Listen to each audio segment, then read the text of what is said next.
అతను చనిపోయాడురా. ఏమన్నారు? రే కమరన్న చనిపోయాడురా, అటాక్ వచ్చింది. భగవంతుడా. మీ నాన్న పేరు చెప్పరా? కమరుద్దీన్.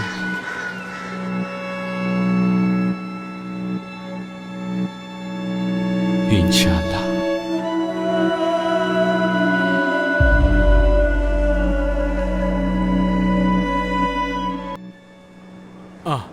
వందే భారత్లో టికెట్ బుక్ చేశారు. అన్నిటికీ హలో. సిద్ధంగానే ఉన్నారు. నాకు కూడా ఇప్పుడేంటి విషయం తెలిసింది.